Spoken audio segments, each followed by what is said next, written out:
It's been a great week with lots of action. Welcome to Editors Forum. The proposed draft Public Universities Bill this week was fiercely resisted by the academia and the minority in Parliament, explaining the bill is a threat to academic freedom. Also rule out the fact that if government has majority of members of council, and then I am a critic of government, and that council sits to evaluate my promotion policy, my promotion documents. What is the guarantee that I'll get judgment when you go to a court that is presided over by somebody that you are going to court against? Government simply wants to have control over what happens in our institutions of higher learning, and that is what is very worrisome, because it is totally unnecessary and is only going to engender a lot more of what we are seeing at the University of Education, Winneba. But government insists the bill will better manage the country's public universities. Inconsistencies have been very enormous, and government felt that for us to bring some amount of uniformity as far as the regulations of our universities are concerned, so that if you go to University of Health and Allied Sciences today, if you go to KNUST today, if you go to University of Ghana today, wherever you stand, you know that there is one law that governs all our universities. Also, the first of the much-awaited dialogue between the NDC and NPP to disband party militias happened this week, but the NDC says it is not totally happy about the outcome of the meeting. Surprisingly, our colleagues on the NPP side wanted us to further limit the discussion to political, partisan vigilantism, and also limit the partisanship to just the two political parties that are participating in the meeting and nothing else. And we felt that that would not produce the results that the nation is expecting. You recall the NDC wanted the Peace Council to mediate the disbandment talks. The first meeting had a representation from the Peace Council. Both parties agree to engage in deliberations aimed at 1. Disbanding vigilante groups. Plus, the political vigilantism bill, which is expected to deal with politically related violence in the country, has finally been laid in Parliament under a certificate of urgency. What is left now is for us to do a few consultations with some stakeholders to fine-tune it. And then when we come to sit to look at it, it will be we will pass it through one day. All the stages will go to first reading, second reading, third reading, and everything will be done within a day. Parliament will on 29th April 2019 hold an emergency session to approve the bill. Also this week, the Ghana Education Service introduced a new curriculum which allows a national assessment of pupils in stages 2, 4 and 6, and a new uniform which the GES says will boost the psychology of children in JHS. Now we want to move the JHS level to become the lower part of the senior secondary school. And so psychologically, if these children are now going to operate at the lower end, and psychologically they realize they are no longer in the primary level because they were wearing the same uniforms. So if you are in the secondary school, they will even feel proud that, yeah, this is distinguishing them from the primary children. We have all the angles on Editors Forum. We are live on digital address GA09925339, on Facebook.com/JoyNews on TV, on Twitter @JoyNews on TV, on YouTube and across the world on myjoyonline.com. You can also join the conversation via 0266 047417 on WhatsApp.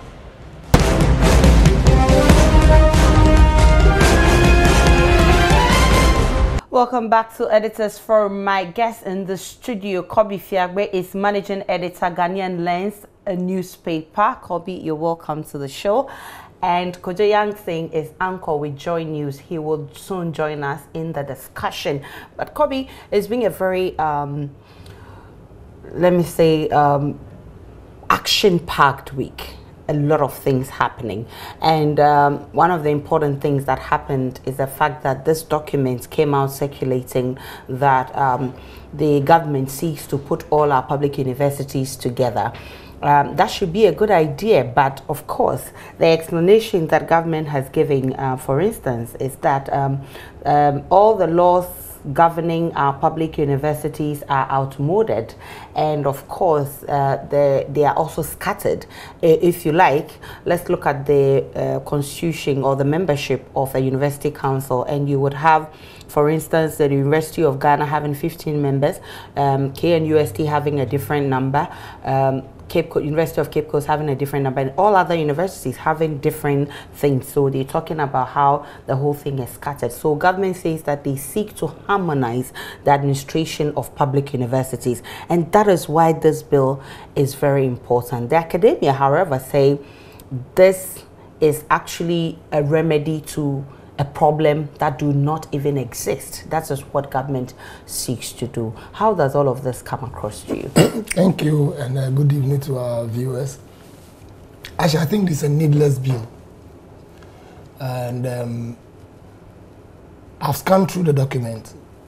I wouldn't say that I have the training to comment on it as a lawyer, but as a student of politics and everything that is going on, I think that the only good thing I saw in that bill, which to me, though is good, you don't need a law or to enact a law to enforce it. All you have to do is to get the National Council on Tertiary Education to create the platform. It's the single platform for admission. Okay. That is the only good thing I saw in the whole bill. Apart from that, there is nothing that I see in the bill that encourages me that this is something that is desirable or needful. First of all, we need to understand one thing. Our universities are unique of themselves. Each one of them has a unique feature. Each one of them so that you want to bring a bill that's going to make all of them look like what shall I call it? One size fits all. It's not going to be helpful to anybody. When you read the bill, you will see clearly that there is a certain attempt being made to stifle innovation. So the minister feels that there is this is how I want this university to go, and so he proposes those policy. And once the universities resist it, then the minister will now use the government's numbers on the council to kind of like push it through. Okay. You understand? Yeah. It kills innovation. It does not allow for academic freedom. It does not. Now, members of academia would have to be thinking of whether they are being politically correct, so as to be considered for promotion and all these kind of things. Because once it comes, the bill the way it is, if it is passed the way it is, it means that government, even in terms of promoting of lecturers on campus, is going to be a function of virtually the government. Okay.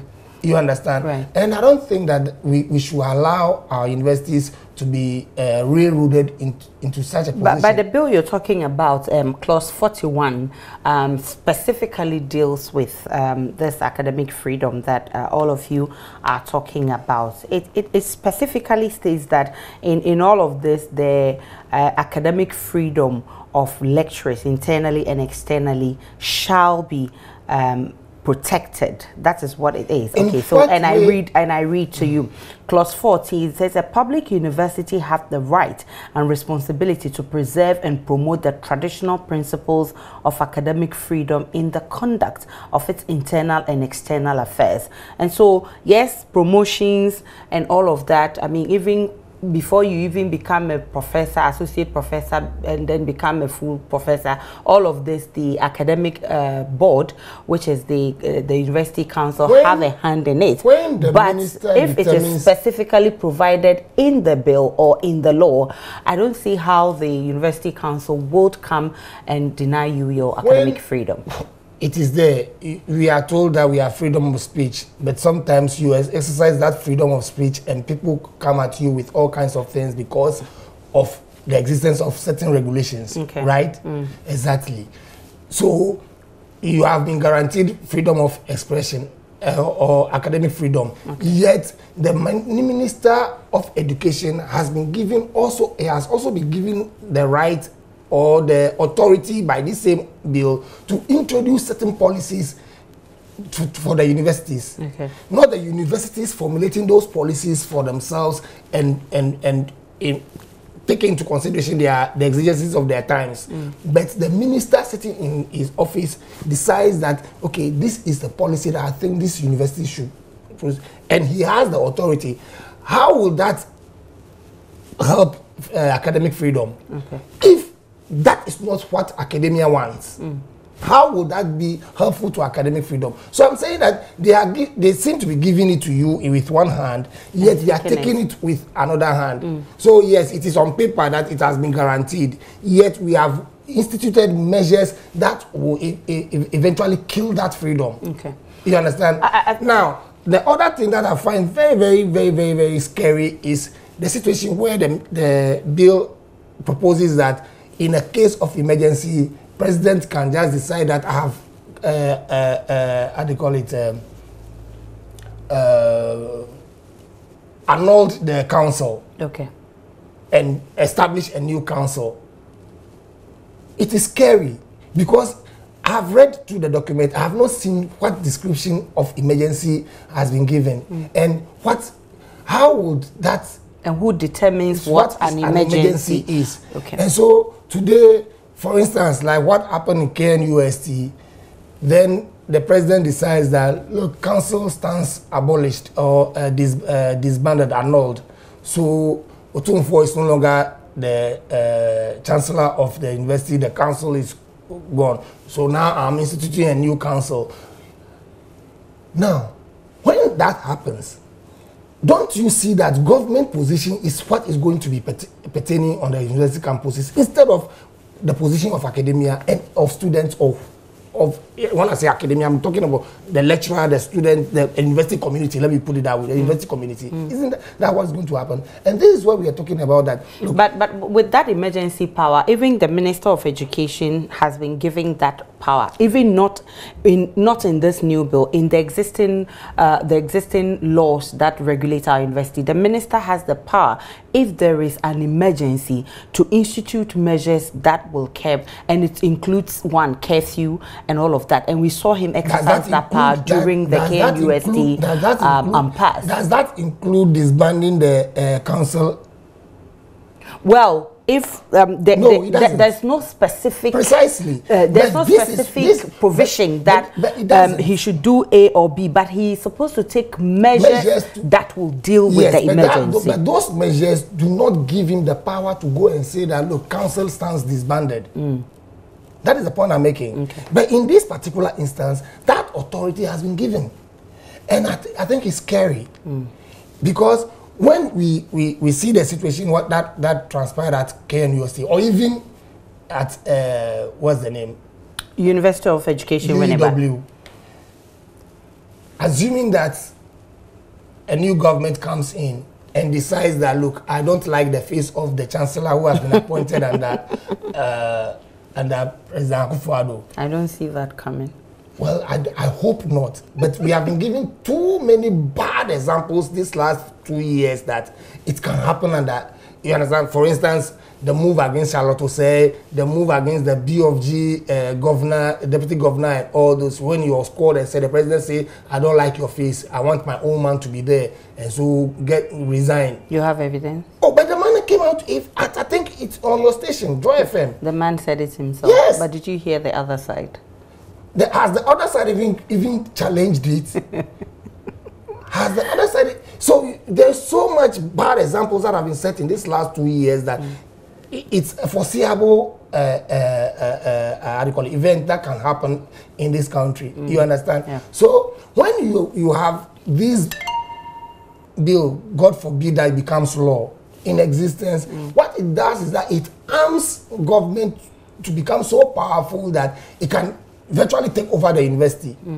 You understand? I think it's quite the point that the university lecturers are making. And we don't need that. Let's listen to one of the lecturers explaining why they think academic freedom is under threat. The acts establishing the various universities as independent universities cater for all of these grammar that is being churned out under the circumstance. And so what it is that the establishment of each university comes with responsibility in relation to what government expects the university to deliver. And so, for example, if you have a University of Ghana or you have a University of Science and Technology, it comes with its statutes, it comes with its legal backing, spelling out specifically what the university established is supposed to be doing. And so to say that you are generalizing the act which governs the operations of all of the universities within the country seems to be the case that you expect University of Ghana to act and be the same as University of Science and Technology, or that you want it to be as University of Health and Allied Health Sciences. And indeed, these are universities established specifically for specific purposes, considering the development needs of our country. And so we expect that what the system that exists, where as and when the need arises for us to tackle a particular development need of the country, particularly so when we require the establishment of a university to cater for that, then of course we can be thinking of a bill to set up that university rather than to say that we are generalizing and having a common universities bill. That's we don't see how that pans out, particularly when you consider some of the provisions that are in there. But my position as a lecturer is a position that I owe to an appointment by the University Council. If I am supposed to be promoted from lecturer to senior lecturer to associate professor to professor, it has to be determined by the appointing authority. And so if, for example, I am the one criticizing government, and then the government is the judge over whether or not I get promoted from one level to the other. It is not, we are not saying that the people who are going to be there are going to be such colors that they may not be considerate in terms of the fact that indeed you have been academically excellent in terms of what you turn out. But we cannot also rule out the fact that if government has majority of members of council, and then I am a critic of government, and that council sits to evaluate my promotion policy, my promotion documents, what is the guarantee that I'll get judgment when you go to a court that is presided over by somebody that you are going to court against? And so in all honesty, we think that the current system is fair enough, provided government would stay away from influencing the decisions of councils, would want to, and even in the current states, what is happening in Winneba, what has happened in KNUST, what has happened elsewhere, you would have realized that UTAC has been pointing fingers at government in terms of academic interference or political interference in the autonomy and the academic freedom of the universities. And so it is not time. The timing is wrong. So you heard Dr. Samuel Nkuban, who is a lecturer and also vice president of UTAG at the University of Ghana campus, explaining why the academia thinks that government seeks to control, or they feel that academic freedom is threatened. But one more interesting thing on this is what the provisions under Clause 5 of this bill, and it talks about the reduction of the membership of the council from 15 to 9. And amazingly, this time government will have 5 representatives and then 4 for the others who constitute. And the case that has been made on the part of the university lecturers is that already the members representing government even constitute the majority, and they are supposed to also approve the chancellor. And so if they bring in one of their own as the chancellor, that makes them 6 on the platform. And so then it means that government already has a majority, and so government can take decisions for the university. And if you agree? You watch to quorum is 7. Yeah. Now, if quorum is 7 and you already have 5 people in there, and assuming that all your 5 are in at a point in time, and they are going to take a position on the matter. Okay. You already have 5 votes out of the 7. It can't be a fair situation. It can't be, I mean, you don't have to be a fortune teller? Yeah, you don't have to be a philosopher or a doctor or something to see this clear rigging. This is a clear rigging. You understand? You have a council of 9, quorum is 7, and you already have 5 people out there. So if you have the quorum 7 and your 5 people are all present, it means that already your decision carries. Okay. So it's a system rigged to ensure government pushes its policies through. Okay. And that is where the threat to academic freedom is. Look, if there is a specific problem with University of Ghana that we need to solve, let's take the University of Ghana Act. Let's look at the problem that it is that we want to solve and see how we can tweak with the act to solve that problem. Okay. If it's a problem specific with KNUST, let's take the KNUST Act, let's go through it and see what we can do to fix that. But to bring all of them and create this nebulous body that in essence means that government is seeking to control all the universities, I don't think it's going to be helpful. And another thing, the point about various bodies being given rotational positions on council, for instance, UTAG, TEWU, and the others. And the others. Why? Who says that all of them are serving the same, have the same interest on council? Yeah. They have varying council. In fact, if it was not because of their varying interests, they wouldn't have had varying bodies. Yeah. The fact that they found the need to have TEWU, UTAG, and all those other bodies means that they have varying interests. So to say therefore that when UTAG is on council, TEWU cannot be on it, and when TEWU is on, UTAG cannot be. I don't understand that.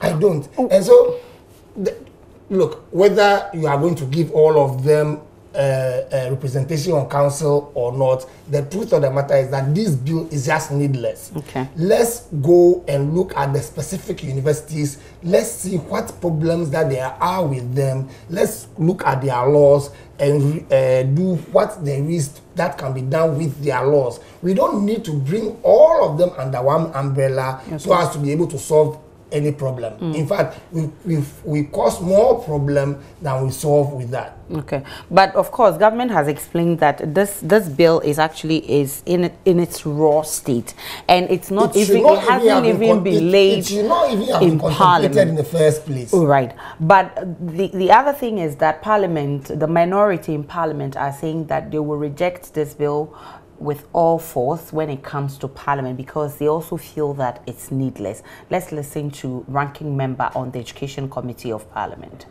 In all honesty, reading it over and knowing the context within which higher institutions of learning are supposed to function clearly indicates to us that it seeks to be a bill that wants to give a lot more control of the management of our institutions of higher learning to the government of the day, or if you like, to the executive. And I believe that is a very wrong approach. Whatever the case may be, whatever the motivations may be, I believe that what we have currently in existence within the context of all of the public universities, their statutes and the acts that establish them are fully capable of ensuring the efficient management of our higher institutions of learning. And you see, it is very worrisome because when you look at the rearrangement of the council that is being proposed to be a blanket system that is going to run across all of the campuses of the public universities, it becomes clear that the stakeholders who compose the academic institutions are going to lose control over what happens on those academic institutions. The government appointees are going to be dominant. And once the government appointees are dominant in terms of the 9 being proposed, what that then means is that whatever the government of the day or the executive wants to happen in as far as the management and other activities on the university campuses are concerned, the numbers of the government appointees would always ensure that what government wants, government will get.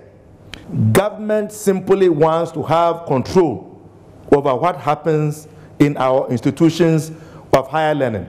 And that is what is very worrisome, because it is totally unnecessary and is only going to engender a lot more of what we are seeing at the University of Education, Winneba. Now, we as a responsible minority, we would make sure that we point out the flaws and the fact that this is not needed and that there is no real present danger that should warrant the nation expending time, energy, and resources to pass a public universities bill when there are much more challenging situations in the educational sector.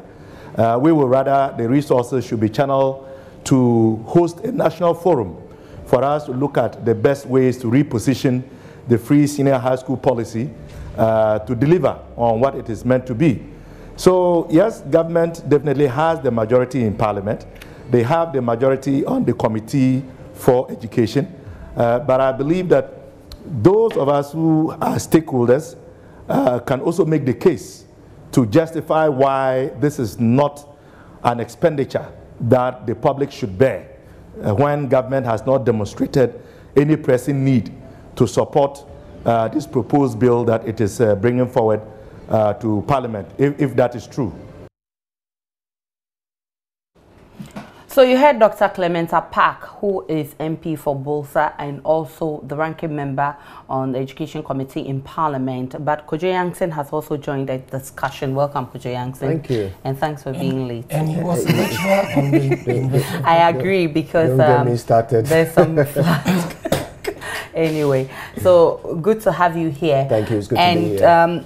Before I comment on what Dr. Clementa Park just said, I just want to find out from you. The government is saying that all the laws governing our universities, our public universities, are outmoded, they are scattered, and for that matter, I mean, this is the time we need one law that will govern all universities.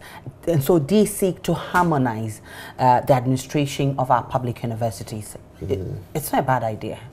It's an interesting idea. I don't know whether I would agree that it's not a bad idea. Okay. But you will have noticed... It's a bad idea. Just say it. I'd rather put things in my own words, if you don't mind. Copy. I love it. Let's put things in perspective. Okay. Since the feedback started pouring in about this bill, you will have noticed that not a single person outside government has said this is good. Everybody has questioned it. Everybody who has given feedback has raised serious issues with the potential risk that this new bill could bring. And the reaction of government to everybody's feedback so far is, oh, this is just a draft. Yeah. This is not the actual law. Why are you panicking? I heard Kwekubako on News File saying this is premature. You know, ejaculation. Yes. I mean it's not an. But the interesting thing is that the university lecturers say they were not even consulted in drafting the bill. And so whether it's in its raw stage or not, the people who this concerned were not involved in drafting the bill. Well, the response of government to that is this is not yet a law, and this is how we consult you by sending you the draft bill for you to bring your inputs. Okay. But the point I want to make is this. That is still the bill you drafted. Yes. that is still what you intend to do, and you are asking people to tell you whether it's a good idea or not. So that is still your frame of mind. Okay. That is still what you as a government wish to achieve. The things you put in that draft. That's what you want. Yeah. And you are asking us if it's okay or not. Okay. So why is it that when everybody says it's not okay, then your response is, oh, but it's just a draft? It's just a draft. But still, what went into that thinking? What problem is the government trying to solve? University laws are outmoded. Really? That's what they say. Isn't it up to the university, if they wish to update their laws, to liaise with the ministry uniquely and individually?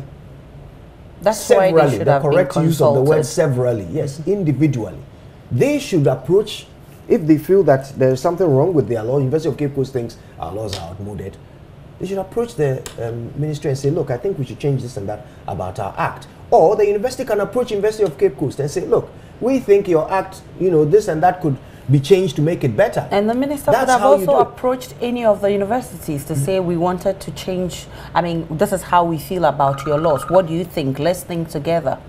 Yes, but the idea is they want one unified law to govern all universities. It doesn't stop them from engaging the people. That I am asking about. That what is the problem you are trying to solve with this unified act? As for engaging, they claim they are engaging the people now. Okay. That passing around this bill for them to give feedback is engagement. Fine, I won't argue that. Okay. What I'm saying is, what is the thinking? What are you thinking as government? What problem do you want to solve? Now, I want to give you an Because, insight. of course, every law should actually remedy a defect. Thank you. I want to give you an insight into the thinking of government, or at least the thinking of the president. Okay. In the State of the Nation address, he said, and I quote, Mr. Speaker, we shall bring before Parliament this year a tertiary education policy bill that will bring all the public universities under a common law and make the administration of the public universities less cumbersome. Okay. This tells you two things. One, that the president believes that the administration of public universities is cumbersome. How? And two, the president believes that the administration of universities is the job of the executive. Yeah. And that is where the fundamental problem lies. The president believes... You mean the fundamentals are weak? The president believes that it is his ministry's job to conduct the administration of universities. Yeah. They should worry us. Yep. In fact, I'm shocked that we all missed this in the State of the Nation address. I didn't see it, and I'm sure many others didn't too. It was only after this new bill was mooted that everybody went back to see whether, what the president said about it. And this is shocking. So that's the thinking. That's the thinking. That we are the ones who must administer universities. So that goes to confirm the concerns raised by the academia, that government seeks to control those institutions of higher learning. Absolutely. And we should all be worried. Look, even when Stalin, the dictator, was in office in Russia, universities were untouchable. Yeah. Academic freedom has been protected in the most authoritarian of regimes around the world. Sometimes that's even where the coups begin. Because free thinking is allowed, it is nourished, it is allowed to flourish. Yeah. Because for many years, for centuries in this world, authority always suppressed intellect. And so the world didn't move forward. And the minute the boot was taken off the neck of free thinking, the world started leaping forward, leaps and bounds. All of our progress over the past 100 years or so, it's far more than all progress over all time before. I don't know if you understand what I'm saying. I get your point. So what we really need to be aware of is the fact that government's thinking is that they must control universities. Yep. And we must ask why. Perhaps it has something to do with what happened. I just can't start. I can't believe, or I can't just start thinking how this whole thing will pan out if government now has absolute control over higher learning institutions. I think it really won't be pleasant. But that's what they want. You heard Dr. Clementa Park say that this is needless, and you've even supported that point, that, there's no even any defect. Nobody is complaining that the current laws are affecting our universities, and so we don't even need this in the first place. But listen to this. If you look at that bill, and you start looking from clauses 23 to 26, you will find out that the document speaks to a very important aspect, which is financial prudence. And it talks about how universities, or how it limits the universities from engaging in financial contracts with other institutions. And you all know where this is coming from. I mean, recently, University of Ghana went in for a loan, which is now an albatross around the neck of government, and even degenerated into a judgment debt. And so you say a bill that will control financial or ensure financial prudence at the public universities is a bad law? Well, you have to ask yourself this. Currently, the president has, what, 4 representatives on every single council of the university, of every public university, including University of Ghana, Legon. So those 4 individuals were there when the decision was made to take whatever these financial decisions were that have led us to where we are today regarding the University of Ghana and the hospital. There were representatives of government on that board. Okay. Is it that they didn't give feedback to the ministry or the president? If they didn't, then how do you solve the problem by increasing your representatives? I mean, your representatives are not telling you what's happening. They are participating in decisions that you, government, don't agree with. Okay. And your solution is to maybe they raised the decision, and because maybe they resisted, but because there were not many, the other members outweighed the number of government representatives, but so they had their way. This was a decision that would affect government directly in terms of them having to guarantee these loans. Okay. So you want to say that even though they were voted out, they didn't give feedback to government? Okay. Did they keep their meetings a secret? When they are there to represent government, they kept the details of those meetings a secret from government? I mean, I don't even understand how that would work. Okay. I've sent you, I'm paying you to represent me on a board. Okay. And you don't tell me what's happening there. But to avert such crisis, you don't think this is a good law? Your representatives didn't give you information. So if you increase the number of representatives, you are just multiplying the problem. So clearly, the problem here is that perhaps what you should do is pass a law regarding the government's relationship with universities when it comes to financing. Okay. You don't have to subsume all university acts into one to solve that problem. If that is the only problem. Okay. You don't have to join all universities' statutes, and their statutes are what make them unique. Join all of their statutes under one set of statutes to solve that problem. You don't have to pass a law that says that you can dissolve university councils in case of emergencies and fail to identify and define what emergencies are to solve the problem of financing. No, pass a financing law to solve that problem. So for you, they should deal with specific problems if they think there are. I would have thought that would be obvious that to them. I mean, that will ideally settle our matter. But you listen to Clement Apak, and I'm drawing your attention to the fact that, I mean, recently we've seen what happened with the University of Ghana, and government is still struggling to pay that debt. You think that a law that will deal with financial management and ensure that the university spend only what they have and not put government into trouble is a bad law? First of all, there is no entity that government has control, the government has shares in, that goes borrowing without knowledge and consent of government. I don't know of any. Cocoa Board cannot, even though we all know that every year they go and borrow money to buy this thing. They don't go because they are Cocoa Board and they go without the knowledge of finance minister.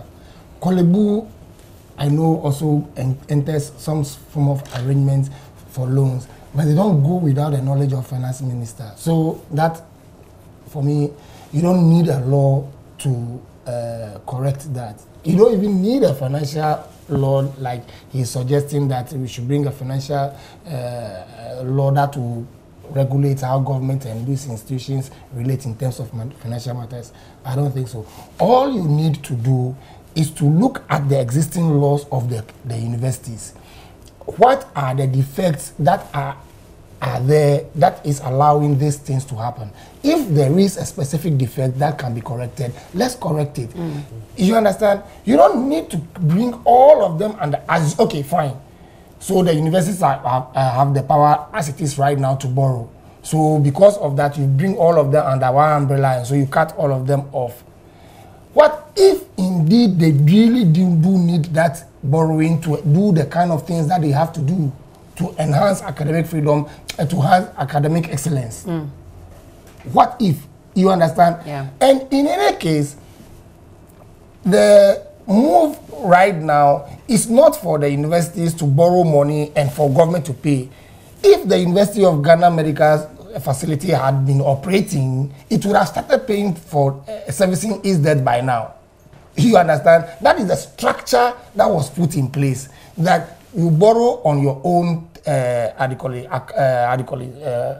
books, and then use the money, invest it in capital investment, and then as the money pays back, as you make income, you pay back. Okay. And so that's what was envisaged. So you don't need to use that as an example to try and stifle all the investors. No, I don't agree. And in any case, bringing all of them under one umbrella is not the solution to the problem. Okay. Solve the if you have a specific problem with UCC, look at the UCC law. What are the defects? Let's deal with it. You don't have to bring all of them under to make them a CITO only so that you can control them. No, I don't think so. I don't think that's the best. Or do you even want to control them? But government has been explaining why this is necessary. Let's listen to the communications director of the Education Ministry, Eko Asefua. Look at the law that governs KNUST. It is a law that was enacted in 1961. Okay. It is almost outmoded. It cannot be a law that in the 21st century you can use to govern a public university. And that is why when the KNUST incidents happened, everybody was saying what he or she thinks about the interpretation of the law that governed KNUST. Okay. There wasn't a clear-cut roadmap as to how dispute resolution could even be resolved. In fact, if you check the KNUST law, there is nothing like dispute resolution. And so it means that the framers of the law in 1961 did not anticipate that there can ever be a day whereby there will be dispute and how the university or if like government can even intervene. And so we felt that it is right and apt for us to bring about this law. If you go to University of Ghana, there have been some instances whereby, if you like, the president will have to appoint the chancellor. But same cannot really be said about KNUST as far as the act is concerned. In KNUST, the council will have to meet and appoint a chancellor, if you like. You understand? So the inconsistencies have been very enormous, and government felt that for us to bring some amount of uniformity as far as the regulations of our universities are concerned, so that if you go to University of Health and Allied Sciences today, if you go to KNUST today, if you go to University of Ghana today, wherever you stand, you know that there is one law that governs all our universities. So that's Vincent Eko Asefua, who is the communications director at the university, at the Education Ministry, and he's been explaining, and he talks about inconsistencies. He's talking about uniformity at the public universities. I don't understand. It's kind of like if somebody passes a law that we must all be the same height. What problem does it solve? Is there a difficulty in the world because we are different heights? Is there a difficulty in Ghana because universities have different acts? What difficulty is there? When the Minister of Education comes to work in the morning, what is it that he is trying to achieve that he can't achieve because the universities have different acts? That's what he should tell us. What is he trying to do that the different acts disallow him from doing? Okay. For which reason he wants one act so he can do that thing. And that thing he's trying to do, is it to Ghana's benefit? These are the questions we should ask. Otherwise, this bill, nobody should entertain it. And this thing that they are saying that, oh, this is we just want your feedback, this bill is nowhere, it hasn't been presented to Parliament. To be honest, nobody who has read it approves of it. Okay. Nobody. All the people who have spoken on record about this, and these are the experts, the people who run universities in this country, none of them approve of it. Only government proposes it. But I've heard one Professor PJ, who is also a lecturer himself, who says that the law is not entirely bad, but we just need to tighten it up. And which party did he say we should tighten? Well, I mean, for him, he's not supporting this general disapproval of the bill. He thinks that it is not a bad idea, and that if we have issues, we can deal with the issues and let it go. Well, the issue is that there is no point having one law governing all universities. These universities are different. They were set up for different purposes, different mandates. Sometimes even the name of the university tells you what their mandate is. So for you to decide that they must all operate under one law, so that centrally government will decide what every university must do. What problem does that solve? But again, if we wanted all the laws governing universities to be under one umbrella, we could have done what we did for the public health sector, where we brought all the acts together, put them together to become one law. That's an interesting comparison. In the public sector, are different hospitals set up for different mandates?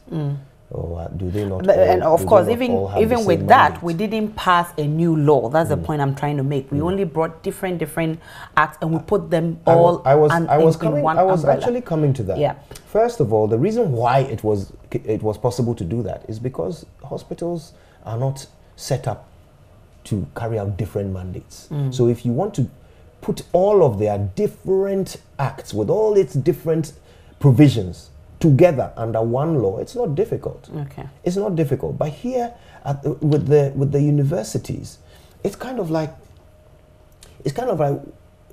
the only benefit of doing this is that now government will have more control over universities. That's the only benefit.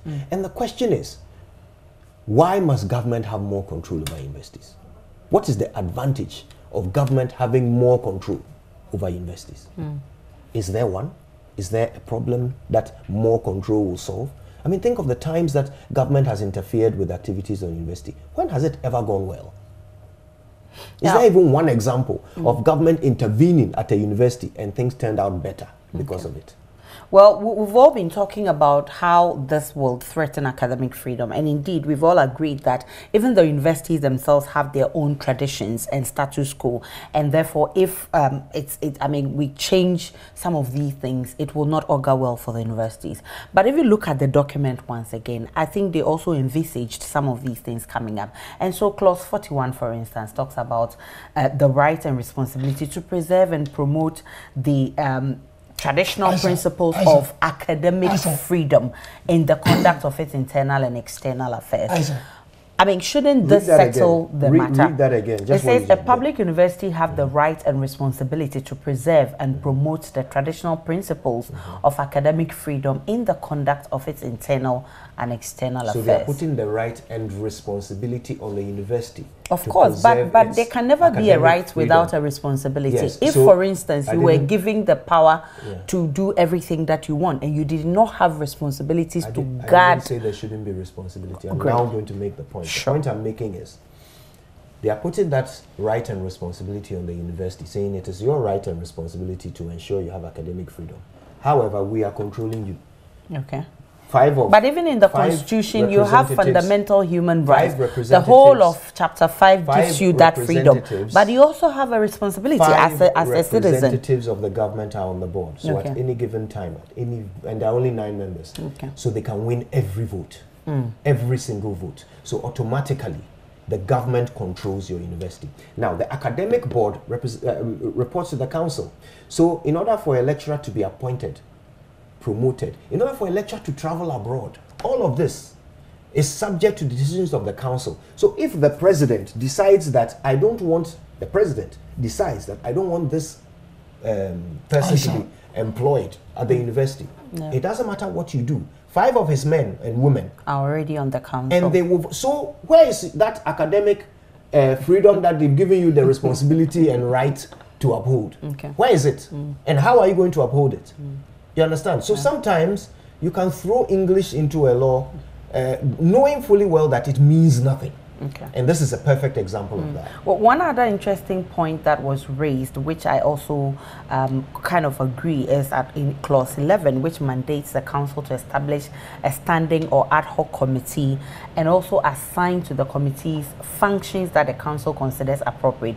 Now, the university lecturers have issues with this because their point is that the bill doesn't even talk about which people should make up such committee. It means that this is also left to the council, and therefore it comes back to that conversation that they will always have their way. Aisha, I have already made the point that my brother is making here. The point I'm making is that this whole thing is a needless exercise. In the event that... I'm coming. You made a very interesting suggestion that looking at what transpired in the health sector, that all the various laws were brought under without necessarily having to tweak with them.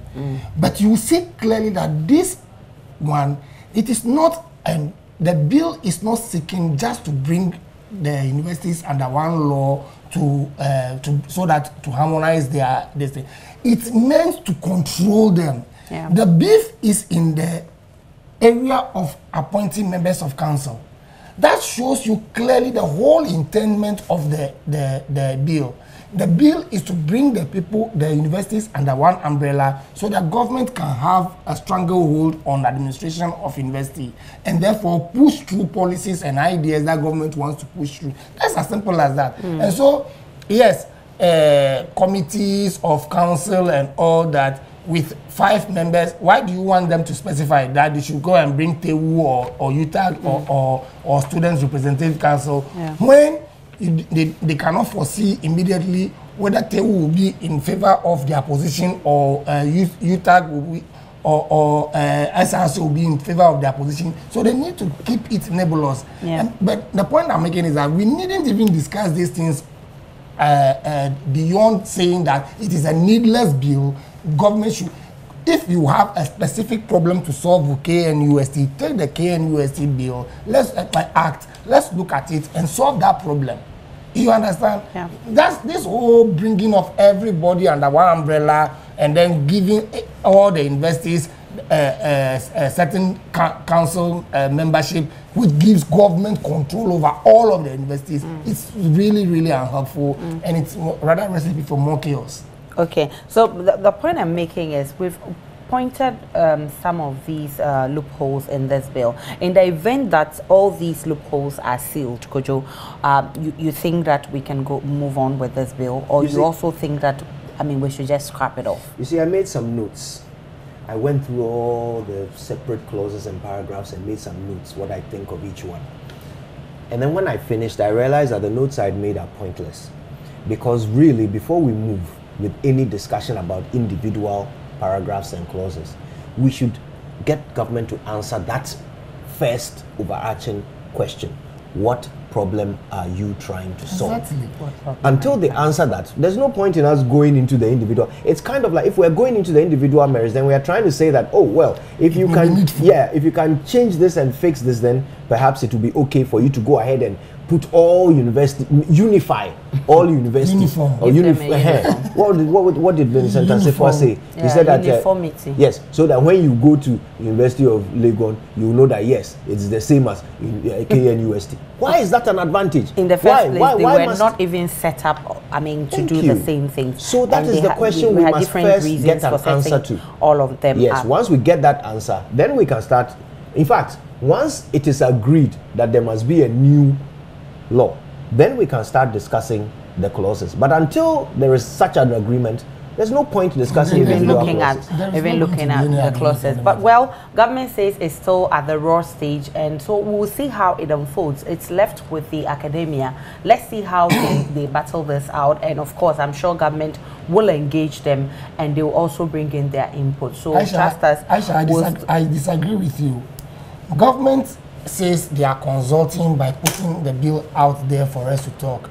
Now we are giving them the feedback, not just from academia, but from all angles. Even civil society has also commented. It is a needless bill. It's a needless so bill. There is no point in going forward. So after all said and done, what we need to watch how it unfolds. No, we don't. How is government going to we deal are with paying this? them. We are saying that we don't. It is a needless enterprise. So we don't want it. It's as simple as that. It's as simple as that. Let me take a few of your comments. And this one, he says, before we become overly critical of this intended proposal, do we in general believe that all statutes and laws need reviewing at least to align modern trends? Good show always. And then he comes out to say, why is Asante Hene the Chancellor of KNUST, but the Oman Hene of Cape Coast is not the Chancellor of UCC? Please help me to understand the rationale. Okay. Because they are not uniform organizations. That's the whole point. Let's take this one from Isaac from Joe Town in Upper West. He says, I love the discussions, but I wish to know, Kojo, is that Kweku Baako the only Ghanaian who knows a lot and has facts about issues, or what? It appears to me like anytime Kweku Baako speaks, people are compelled to listen to the voice of reason. Has he ever been wrong at all? In fact, it hurts my emotions to sometimes when he, of all knowing, ignorantly defends some of the government policies. Well, it's your opinion. Here we are challenging. Now, Victor from Finland says government pays salaries to lecturers. Government must have greater control. Wow. When student fees go up, do we call the vice chancellors out? We are quick to blame government, but we don't want to see government have any major say in their affairs. Okay, that's okay. So he lives in Finland. He lives in Finland. So yeah, sure. Okay, so let's look at this one. Didn't add the name. It says, I think it is time for politicians to allow the universities to run their activities without interferences, and if not, I think we have. I don't think we have a future. Politicians should stop interfering in the activities of this country if they can solve our problems for us. Okay, please, no calls, please. And politicians have influence in most of the top positions in this country. The question I ask is why? You didn't add your name. Please, next time, add your name. This one is coming from Osborne from Akwetia, and he says, I still don't understand the issue majority of Ghanaians complain about. Still, you won't go ahead to bring all the universities under one umbrella. No one can take Ghanaians for granted. 2020 will teach them a lesson. Students will vote you out. Okay, so he is against the bill. Let me take 2 more of your comments. This one, you didn't add your name. It says, it's only in Ghana that everyone is an expert in any policy moved by government. Okay, so the president said we should be what? Citizens but not spectators. So yeah, Madam Bati Chakofi says, honestly, I don't know why this government is so determined to destroy our educational sector. I really regret voting for this government. Okay, and this one, you also didn't add your name. Please add your name to your messages. And says, this government will control all the affairs of education in the country from kindergarten to university, even time for the instructors to wee-wee. Those are some of your comments. Very interesting comments indeed. Let's check out this one from Kweku in Obuasi. It says, why are we so discriminatory? Give the public basic education the same prominence you have been giving to both secondary and tertiary. Look at what is happening as far as end of term exams are concerned. How can any well-meaning Director General of GES inform the whole country without any further explanation of using part of capitation grant, which is just 10 cedis per pupil per annum? Come to think of it, since the commencement of 2018-2019 academic year, not even a peso has been given to any public basic school to run the affairs of the schools, yet nobody is talking about it. And that's coming from Kweku from Obuasi. Very interesting comments there. But also this week, the much anticipated disbandment talks happened. And you recall that the NDC had always called for mediation and asked the Peace Council to be the mediators. That also happened this week. Unfortunately, at the end of the meeting, the General Secretary of the NDC says he's not totally happy with what transpired at the meeting. Why? Because he thinks that with some of the issues that came up, it may not lead to what we seek at the end of this meeting. Let's listen to Johnson Asiedu Nketia. I wouldn't say I'm totally happy about the outcome of today's meeting, but half a loaf is better than none. So I'll say that, well, we will take the progress that has been made as some achievement and find ways of building on what we have achieved. So we went into this meeting believing that we will be achieving 2 things. One, we will narrow down to the scope of discussions or scope of subjects that will be discussed by the national stakeholder meeting. And then number 2, who will constitute the membership of the stakeholder engagement. Unfortunately, when we went, there was initial disagreement about the scope of the discussions. And listeners and viewers will recollect that NDC started on the premise that the use of violence to achieve ends in the system is so pervasive that it could not even be limited to political vigilantism. So we suggested that the wider national stakeholder engagement should deal with wider issues of the use of violence, like in the case of land guards and other things. But after further discussions at today's meeting, we saw the need to limit the discussion to the eradication of political vigilantism in all its forms and manifestations. And we thought that this would have been a converging point. Surprisingly, our colleagues on the MPP side wanted us to further limit the discussion to political partisan vigilantism and also limit the partisanship to just the two political parties that are participating in the meeting and nothing else. And we felt that that would not produce the results that the nation is expecting. So you heard Johnson Asiedu Nketia. He speaks for the National Democratic Congress. But before I go into his concerns, NADMO has just sent in information that the rain will continue till 9 p.m. And so if you live in a low-lying area, you should find a way of moving to a better place to avoid floods. And if you're driving, avoid flood-prone areas and take the safer side of the road. That is just coming in from NADMO. Before I get into what this man, Johnson Asiedu Nketia, has been saying, I think it's great. It's a great feeling to hear that. I mean, the much talked about disbandment talks finally happened this week, Kojo.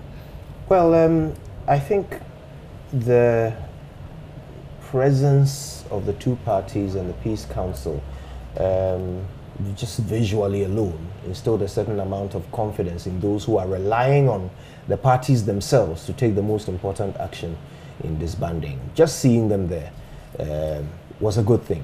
But then we have to start looking at the detail of what is happening.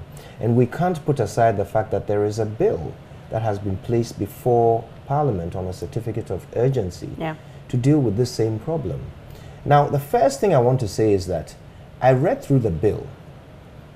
I kind of like it. Okay. I'll be honest. I kind of like it. I kind of like some of the language, the intentions, and the way in which it is seeking to clamp down. We'll get into the bill shortly, but I'd like us to it back to the look talks. at the talks first, then we can delve into the bill. Yes, and I'm bill. not planning to dwell on the bill. I just want to connect it to the talks. Right. So much as I'm impressed by what I'm reading in the bill, the question is ringing in the back of my head, what does this mean for the talks? Okay. Because you see, the president announced that he had instructed the Attorney General to draft a bill, and even before the short commission completed their work and delivered their report. Okay.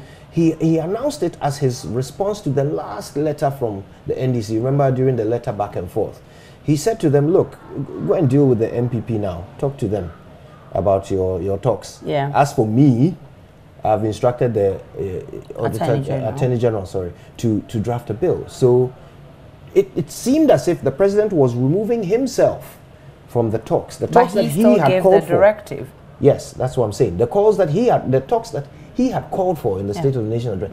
He seemed to be removing himself from them and saying, well, I'm going to go the route of legislation. So you two continue your talks. So it makes me wonder, these two parties might spend a lot of time together, thrash out a lot of issues, but will it mean anything if really the ultimate solution that the president is pursuing is the law? Will these talks get anywhere? And in fact, what is the real value here of getting the parties to talk among themselves about how to disband these groups? Okay. What is binding about it? So the particular groups that exist today might be disbanded. But then what stops another group from forming? Yeah. You know, what stops some other party, for example, from coming along and also, you know, cultivating their own vigilante group? Yeah. So what we really need is something lasting. But I think everybody needs to be involved. Yeah. We need to know what is in the mind of the president. How will these talks plug into this law? How will the short commission's report plug into it? And to be perfectly honest, if I had the chance today, the one thing I would spend the most time talking about is the short commission's report. The president should release it. Yeah. To be honest, it is the best move for him and for the people of Ghana. The best move is for us to know in detail what the commission said. The president should release it. He shouldn't bother with the white paper. I mean, the white paper, it just suggests that you want to pick and choose which parts of the report you want to, you know, stand by. Okay. But you said that these people were credible. You said these people were the best. You gave the vice president the authority to appoint them. So you believed in them. Whatever they've come out with, I mean, we saw them do it all in public anyway. Yeah. Put it out. Okay. It will be a big feather in his cap in the case of, you know, his case for transparency. It would differentiate between him and previous presidents who have always preferred to issue a white paper, and it will certainly show that this is something he is truly committed to. So for me, the one thing I want to call for above everything, please, Mr. President, please release the report. Make it public. Let us all see what the commissioners put together. And appreciate it. But at the end of that meeting, a communique was released, and the two parties actually agreed to engage in deliberations aimed at disbanding vigilante groups operating within political parties or for political purposes, prohibiting the ownership, hiring, or utilization of such groups by the political parties or members thereof, cooperating with state agencies and stakeholders in the total eradication of such groups or incidents of vigilantism in the country. And the parties are also committed to exploring other processes in relation to the elimination of vigilantism. And of course, some of these are contained in the vigilantism bill that has been laid in Parliament. But before this meeting, you had the NDC actually asking that they wanted the Peace Council to mediate. And of course, interestingly, in the first meeting, you saw a high-level representation from the Peace Council. That should settle it. And now, well, you and I were not at the meeting. They are saying that there are issues that need to be dealt with, otherwise we may not even achieve what we're seeking to achieve. What's your own appreciation of the concerns raised by the General Secretary? Well, thank you. You see, we can bring all the legislation we want to bring. We do have legislation against armed robbery, but armed robbery still takes place. We do have legislation against rape, but it does take place. Okay. We have legislation against stealing. Stealing is taking place. In fact, we have legislation against official corruption in high places, and still corruption is taking place. So introducing legislation, yes, is a good move, but getting the commitment of people to abide by standards that they themselves accept for themselves, I think is the best move. And that is why the talks must be encouraged.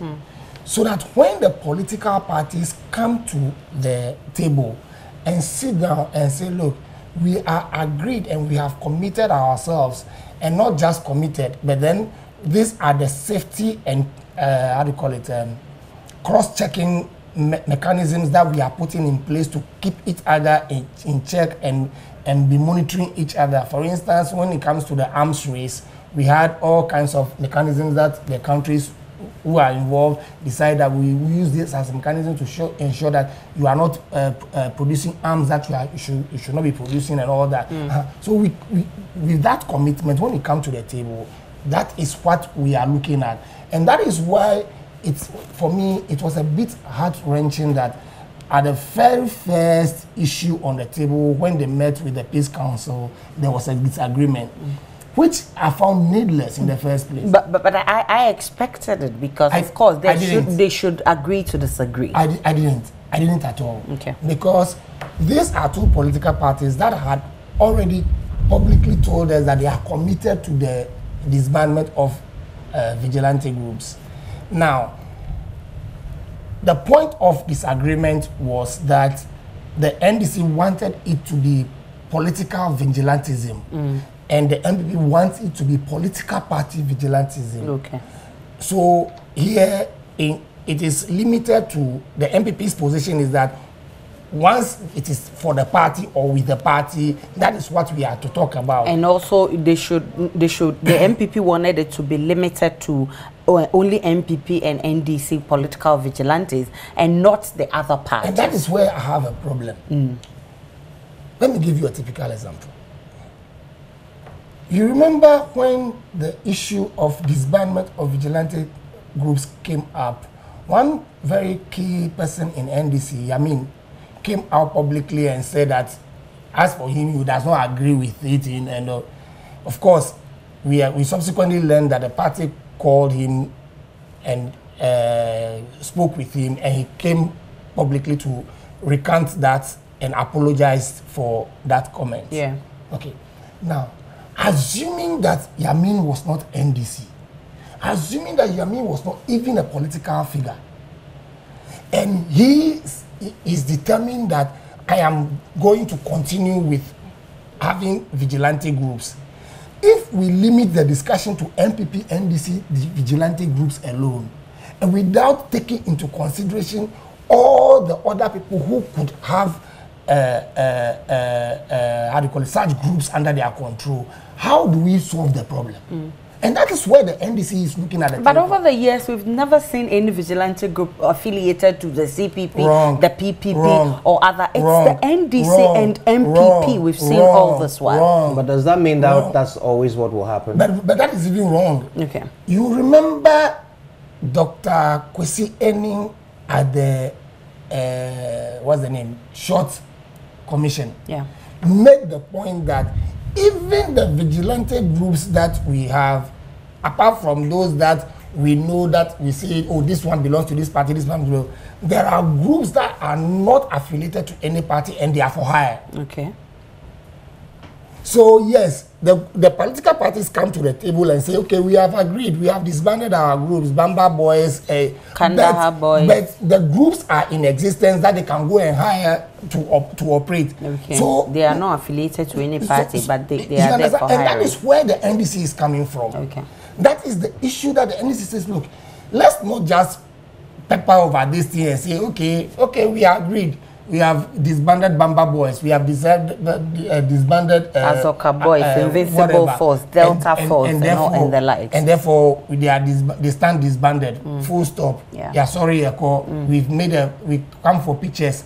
A historical event, parties disband. Meanwhile, the groups are also still there that you can go and hire to continue doing that very same thing.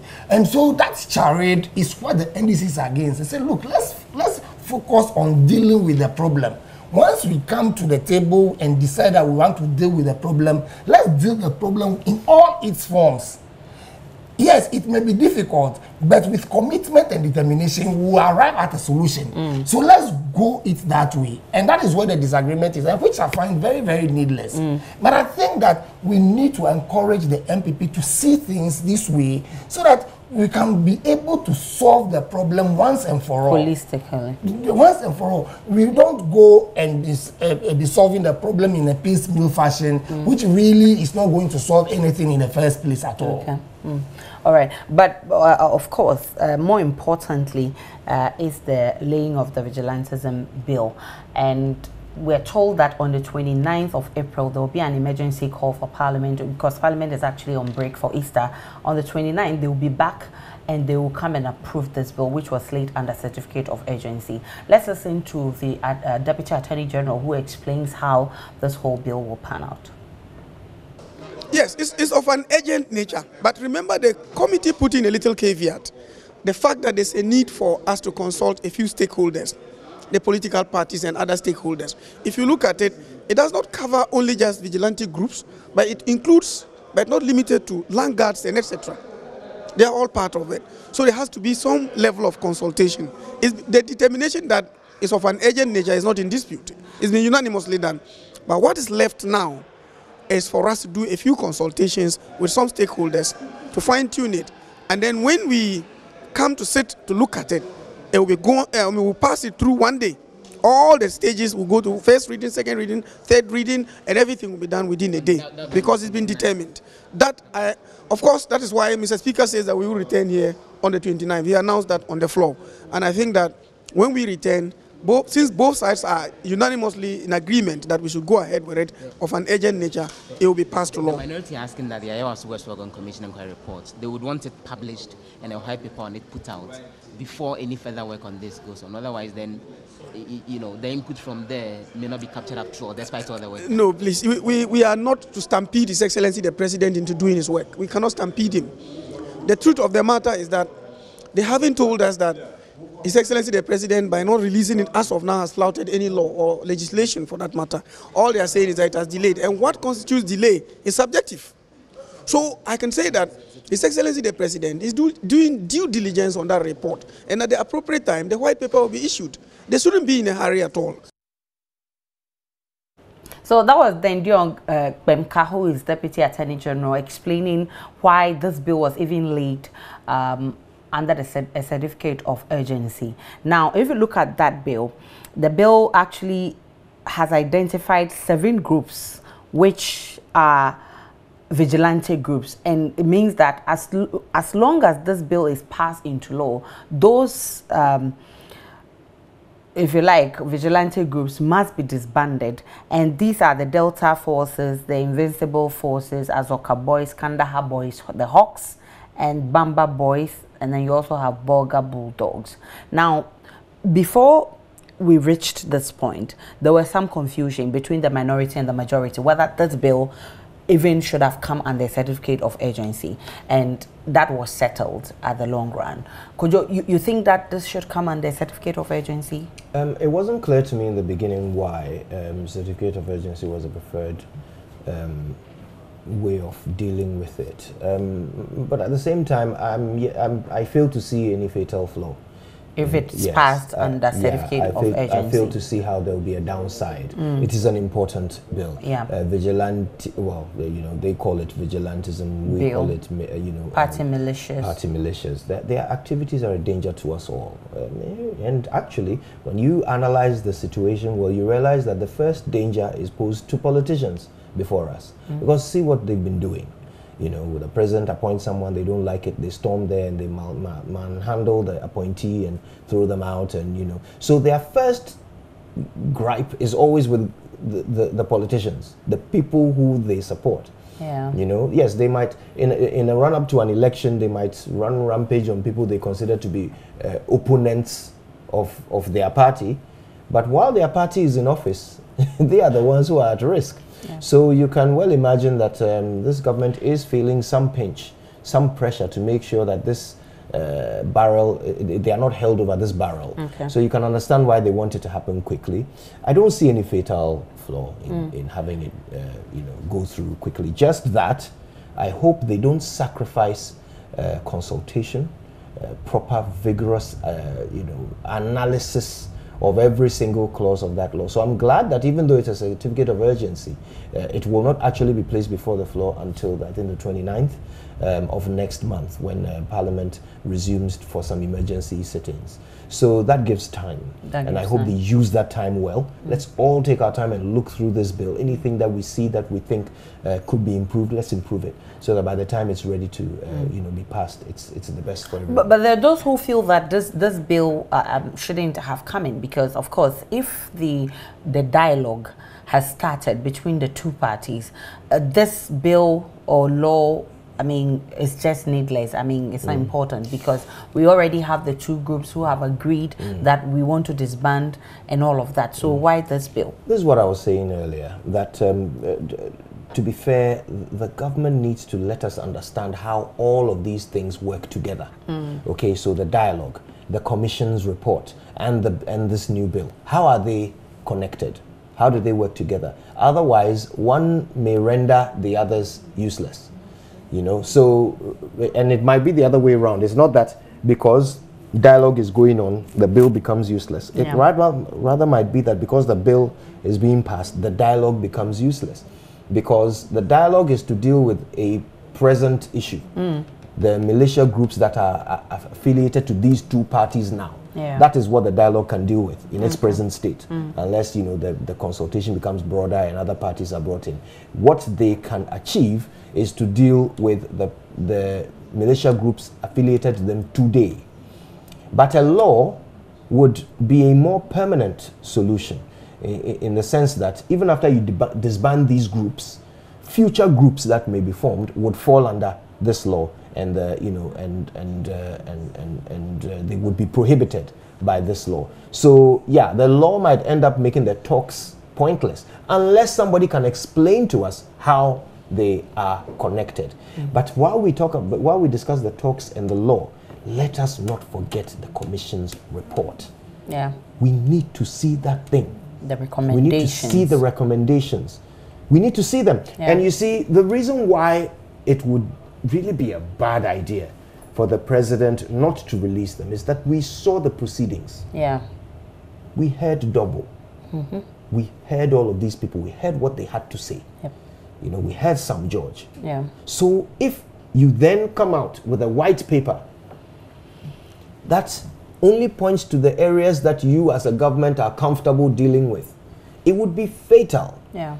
Because in the end, all you would leave us with are questions. And it will take us back to ground zero. Absolutely. The president could really undo the work of this commission with a white paper. Exactly. It's possible. Yeah. So my advice, really, for his own benefit, for the benefit of the government, for the benefit of the people, put it out. Put it out. Don't make a secret of it. I mean, in this country, we make secrets of all kinds of things. A report into why fires started in a market, even that can be turned into a government secret. Can you imagine? So honestly, this is one thing that people actually allayed. People actually were not happy about this whole thing because of this. When the recommendations come, then what? Yeah. This is the point where we are now. The recommendations are in. We all admit that the commission did a great job. We all applaud them, but I mean, how do we move on if we don't see the recommendation? Indeed. So I think I agree with you that the recommendation must be made public. Everybody must have a copy, read to the understanding, and know where we are moving to. But this bill, again, if you read the memorandum of the bill, the object of the bill is to disband political party vigilante groups and prescribe acts of vigilantism in the country. The bill also takes into account the need to ensure that citizens are not deterred from coming together to protect lives and property within their neighborhood or community, as well as preventing crimes from being committed. Now, since the Ayawaso violence, we've all admitted that we need to disband, not only to disband, but we need to also disarm this group and also find ways of integrating them into the society.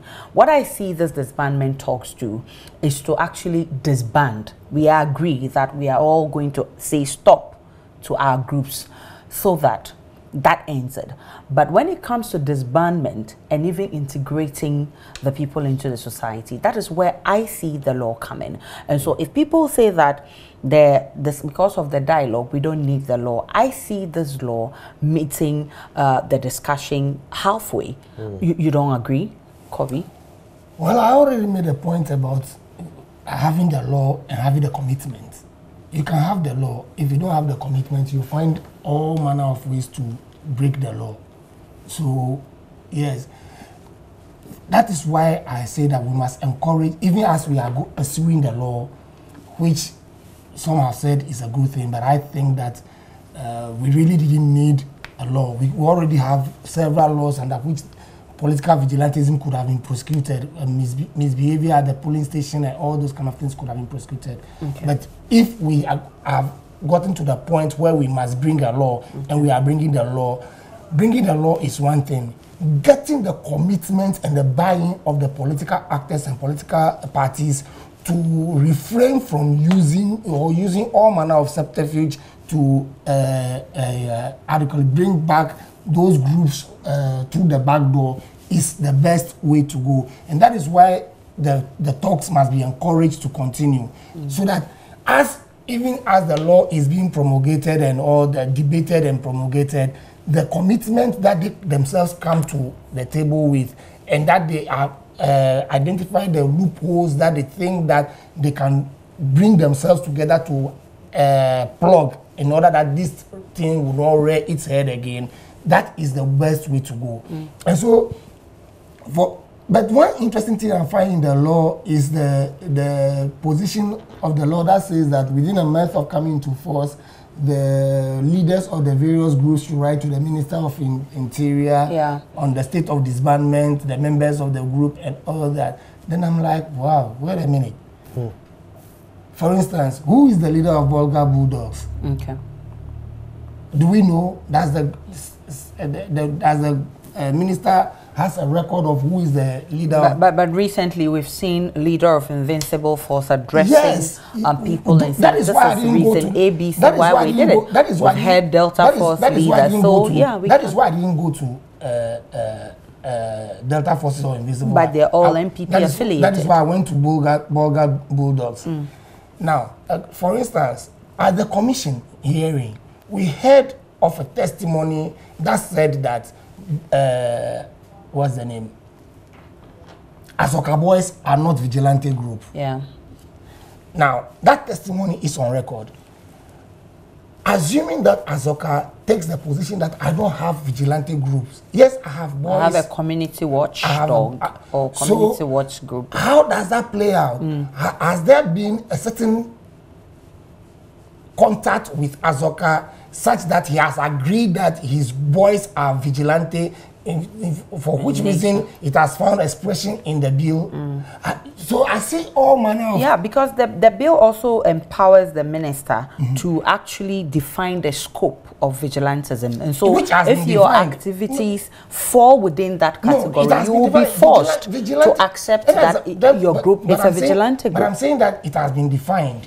Vigilantism has been defined by the law. And I'm saying that if the people say, no, we don't have those groups. I think with this provision, you really don't have a say, because if your activities, I can see interesting legal challenges coming up. Already, I've heard that Alhaji Azoka says he's going to sue them for.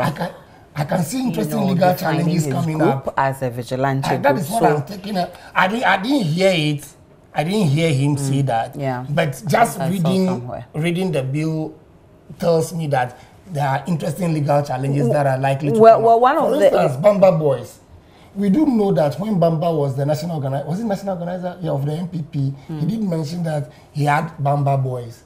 But since he left political office, it's been dormant. Does that mean that those boys have still been in existence and they are with him? And you understand? Yeah. How? So I can see a situation where Bamba is going to come out and say that, look, I don't have Bamba Boys, but you have put me under, but merely by putting him under the law, put a responsibility on him to write to the minister and say that, okay, there's because if he fails to do so, within 3 months, there is a penalty. Within a month, there's a penalty. 5 years or 15 years. Less than 5, not less than 5 years, and not more than 15 years. And of course, already with no option for a fine. So clearly, there can be. One of the arguments I've heard is the fact that these groups have not been registered, like incorporated, like companies that you could just go to the Registrar General and check for yourself that this has been registered under the Registrar General. It seeks to do ABC. That is what people foresee could be a challenge in implementing this law, because of course you've categorized them as vigilante groups, but they've not been registered, and they can deny. And for instance, like what the testimony that was giving at the commission's engagement, it says that Azoka Boys are not vigilante groups; they are just community watchdog, or if you like, community watch group. So these are some of the challenges that we could face with implementing this law when it's finally passed. And to add to that, there is really no way of verifying, assuming even that they agree that the vigilante group and they are to submit the names of members, there is really no way of verifying the veracity of those lists that will be presented. Yeah. That was what I was going to say. Okay. I don't think I'll add any more to that. That was the point I was going to make. That look, you are asking them to voluntarily provide you with information or go to jail. Yeah. So they provide you with information. How do you know that the information is accurate? Exactly. How do you know that they have actually done what you asked them to do? We are wading into an area that requires further definition and tightening. Okay. And I hope that as they deliberate, in anticipation of laying it before the House, in about a month's time, I hope that these things are clarified. Yeah. As for the intention of the law, I'm 100% with it. Okay. I really want something stiff and tough to tighten the noose around the neck of people who finance militia groups and people who join them, and lead them. So yes, I really am behind the spirit of it, but they really need to tighten the letter. Yeah. That is why the commitment of the parties to the talks, to make sure that they how do you call it, they come out willingly to help the process is very, very, very important. Yeah. But this puts a timeline. It does. But with all these loopholes we're pointing in the bill that needs to be tightened up, you believe we can do all that under a certificate of urgency?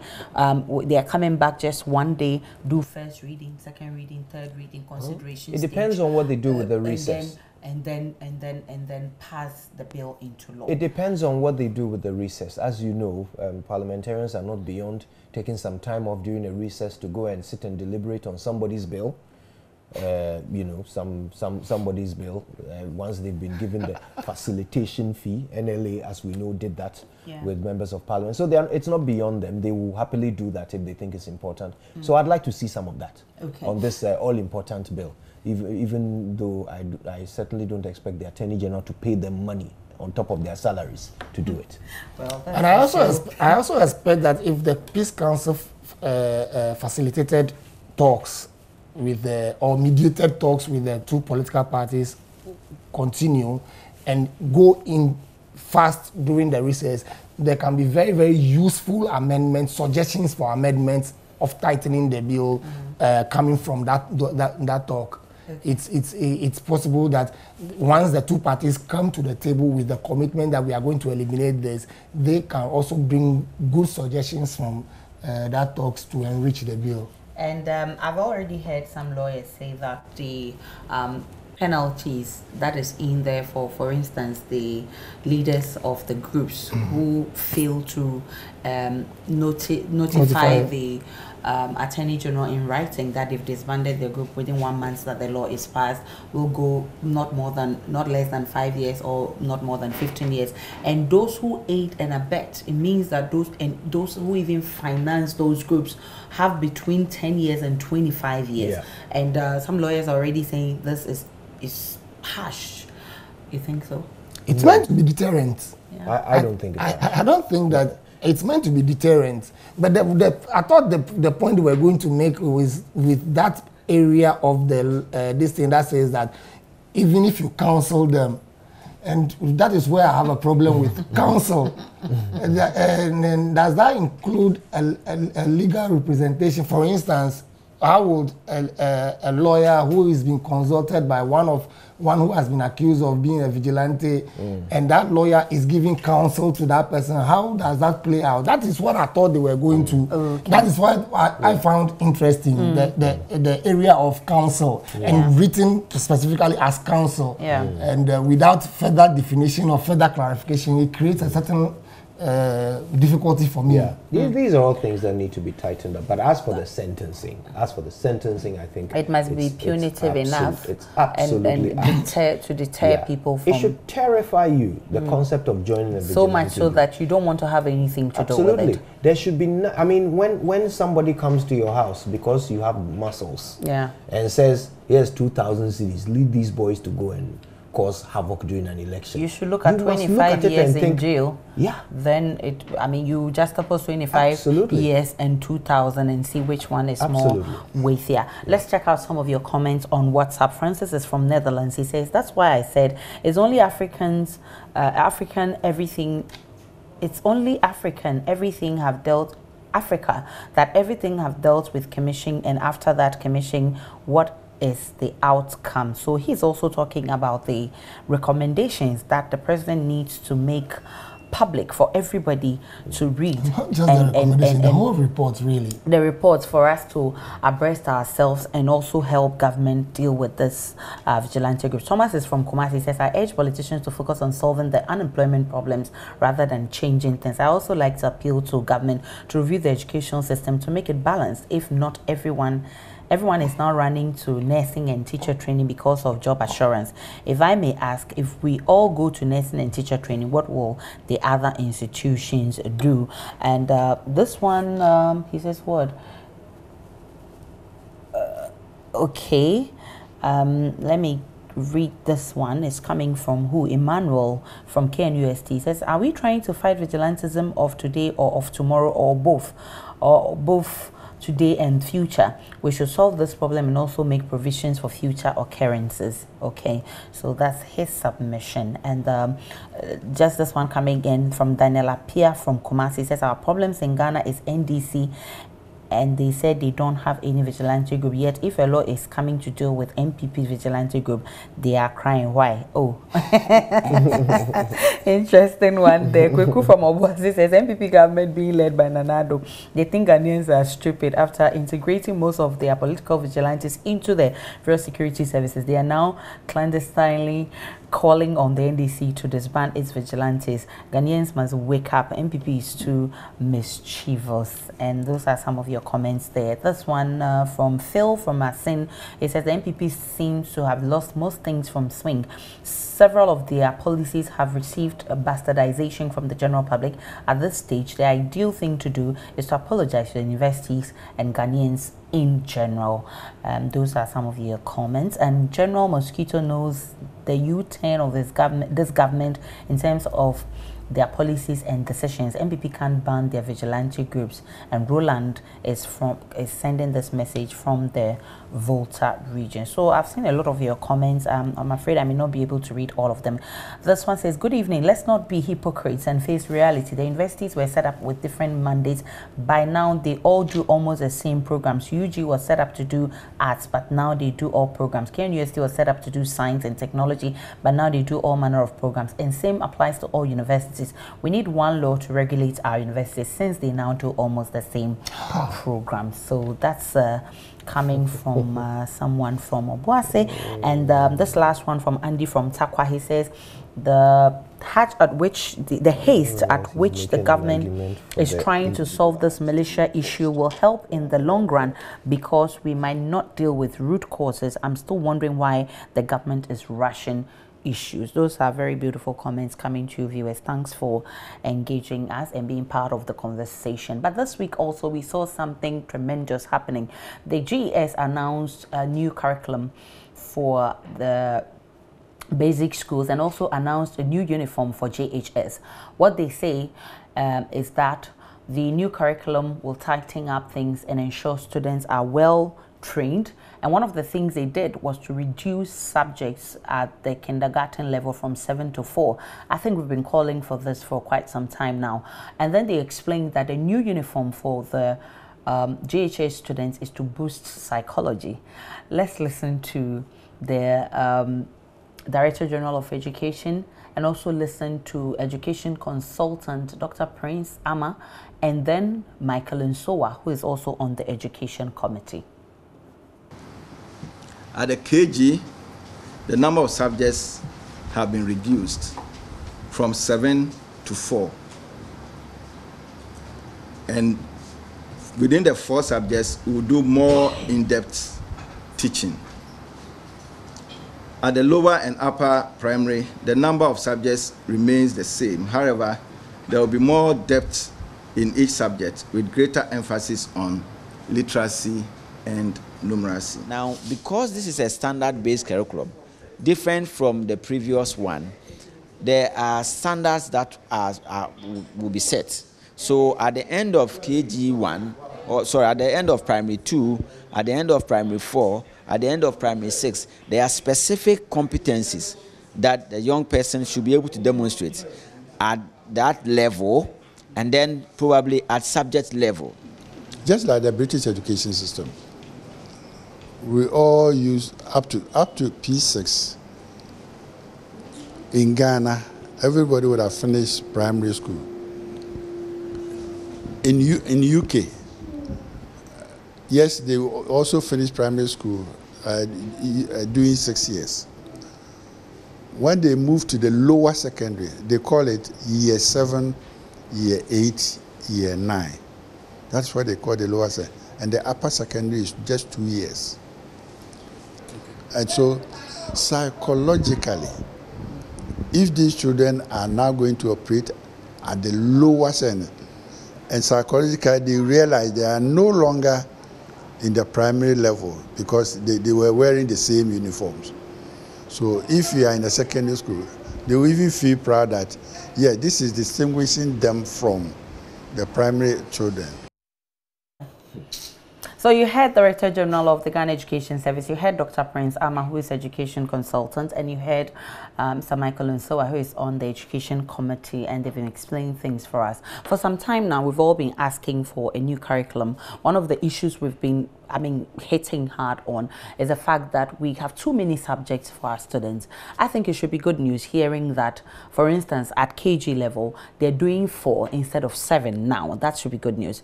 But what we do not know is whether this new curriculum will actually resolve our challenges. And that's what I've been asking. What do you make of this new curriculum? Well, I still haven't seen it, unfortunately.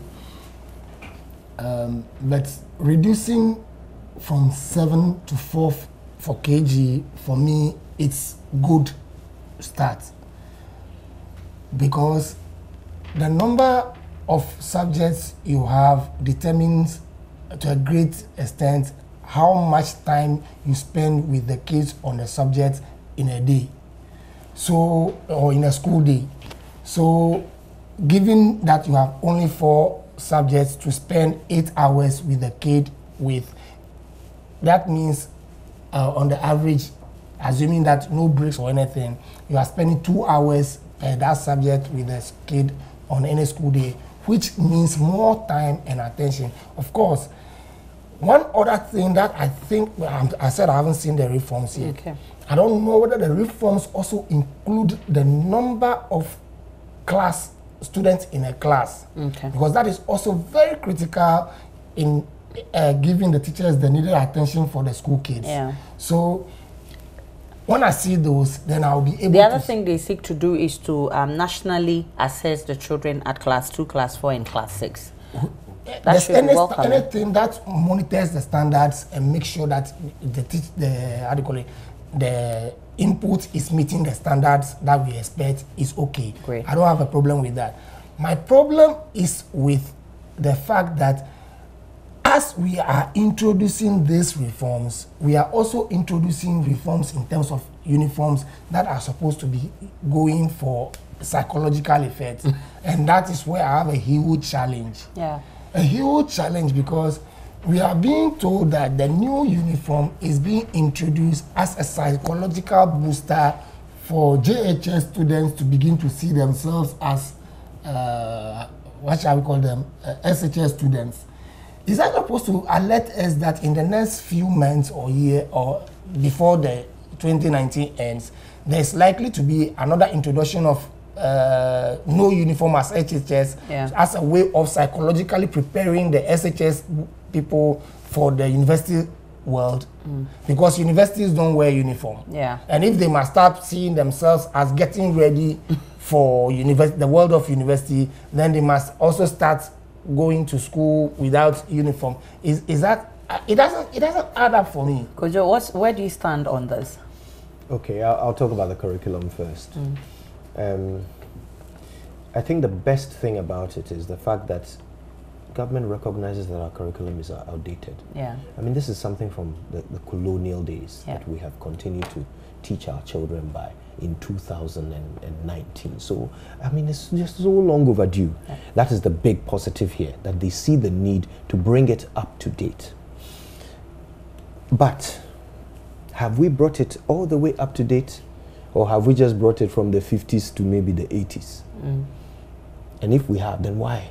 Because you see,